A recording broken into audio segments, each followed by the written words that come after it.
you ever heard of the element carbon? Where can you find carbon? Well, all living things are made out of carbon. In our bodies, there's lots of carbon bonded to oxygen and nitrogen and other elements. What about pure carbon? Where can you find pure carbon? I'll give you a hint. A lot of people wear a form of carbon on their engagement rings. That's right, diamond. Diamond is a form of pure carbon. Another form that you're probably very familiar with is graphite. Graphite is found in pencil lead. So if graphite and carbon diamonds are both made out of carbon, how is it possible that they have such different properties? Well, the answer has something to do with their structure on the nanoscale. I'm holding a model of what diamond looks like on the nanoscale. Each of these black circles represents an atom of carbon, and the clear pieces between them represent bonds. Diamond is a three-dimensional network. Each of these carbon atoms is bonded to 4 other carbon atoms, and this network is part of what makes diamond so hard. So diamond is one of the hardest substances on Earth. Here, I have something called a diamond scribe. The tip of this has a very small diamond in it. So diamond is so hard, you can even write on glass with it. So, why don't you give it a try? I have a piece of glass here. Try and write your initial with the diamond.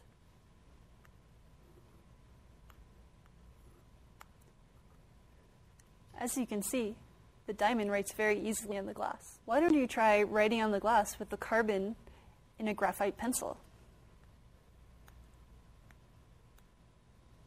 It doesn't work so well, does it? What makes graphite so different from diamond is its structure. Again, graphite is pure carbon, nothing but carbon here. But instead of being in a three-dimensional network, graphite is in two-dimensional sheets of hexagons. So, these hexagon sheets are not chemically bonded to one another. The sheets are only weakly attracted to one another. That way, when you try and write on a piece of paper, and you move the pencil across the paper, sheets of it just come right off. Another interesting thing about graphite is that it can conduct electricity. It conducts electricity along the planes of hexagons. So here I have an open circuit. I have a battery hidden inside the box, and it's attached to this board of light-emitting diodes, and then we have 2 electrodes. Now, I'm going to touch the ends of this double-sharpened pencil to the 2 electrodes, and if graphite conducts, the lights should light up. Let's see. In addition to graphite and diamond, forms of carbon that you're probably already familiar with, in the last 30 years, scientists have discovered many new forms of carbon that are out there.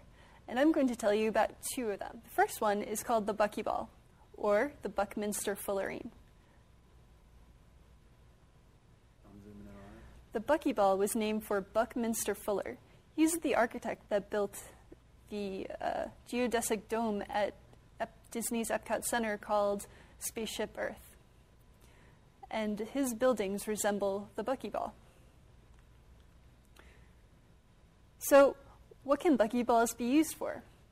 Well, scientists are still investigating what these interesting molecules could be useful for. One thing that they've been used for is as the electron conducting layers in organic solar cells. And another use that scientists are investigating is attaching medicines to the Buckyball to use as a drug delivery device. Remember graphite? It was this sheet of hexagons here? Well, the next form of carbon I'm going to describe is basically a rolled up sheet of hexagons. And when you roll it up like this, what you get is sort of a tube. And this is called a carbon nanotube. Here I have a model of the type of nanotube that is metallic. Just like graphite can conduct electrons along its plane, this nanotube can conduct electrons along its outside surface, making it sort of like a nanoscale wire. Scientists think that because of their electronic properties, nanotubes may one day replace all the silicon circuitry inside of computers. To show how well carbon nanotubes can conduct electricity, we're going to compare a carbon nanotube with a copper wire. We're going to pretend that these ball bearings represent electrons, and we're going to drop them through this carbon nanotube, which is represented by the hexagonal pattern, and through this copper wire, which has a square three-dimensional pattern.